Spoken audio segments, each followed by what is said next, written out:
Hello friend, मित्रांनो, ज्यांची 10वी किंवा 12वी झालेली आहे असे कोण व्हिडिओ बघत असेल आपला किंवा त्यांचे पालक व्हिडिओ बघत असेल तर त्यांच्यासाठी हे व्हिडिओ आहे की 10वी किंवा 12वी नंतर तुमच्या मुलाचं स्वप्न जर रेल्वेमध्ये येण्याचं असेल, गव्हर्नमेंट जॉबचं रेल्वेमध्ये, किंवा तुम्हाला तुमच्या मुलाला रेल्वेमध्ये जॉबला लावायचं असेल अभ्यास करून, तर त्यासाठी 10वी नंतर पुढे काय केलं पाहिजे, अभ्यास सुरू केला पाहिजे का, कोणतं एज्युकेशन घेतलं पाहिजे पुढं, किंवा 12वी नंतर कोणतं एज्युकेशन घेतलं पाहिजे, किंवा फॉर्म कोणते भरले पाहिजे, किंवा 10वी नंतर तुम्ही रेल्वेच्या कोणत्या एक्झाम देऊ शकता, किंवा 12वी नंतर रेल्वेच्या कोणत्या एक्झाम देऊ शकता, याच्यावरती आपण आपल्या यूट्यूब चॅनलवरती लवकरच व्हिडिओ टाकणार आहे 1-2 दिवसात.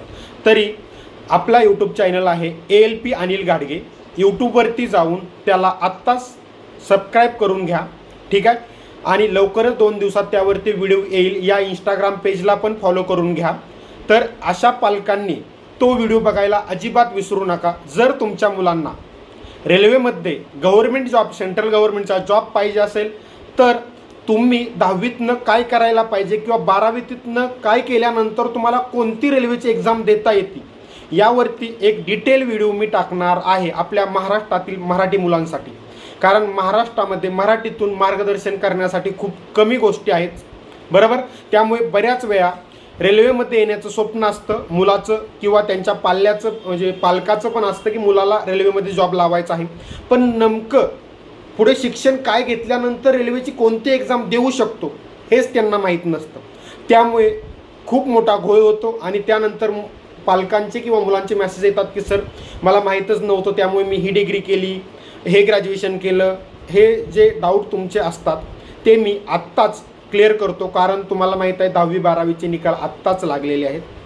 त्यामुळे पुढचा तुमच्या मनात एक प्रश्न चिन्ह असतं की आता पुढे काय करायचं.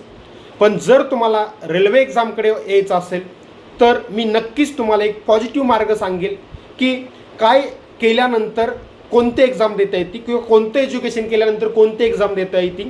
ह्या गोष्टी मी तुम्हाला त्या व्हिडिओमधून क्लिअर करणार आहे. किंवा त्यासाठी वयोमर्यादा काय असते, ठीक आहे, एज्युकेशन काय लागतं, ते कशा पद्धतीनं सिलेबस असतो, एक्झाम कशी असते, ह्या थोडक्यात माहिती तुम्हाला मी त्या व्हिडिओमध्ये देईन.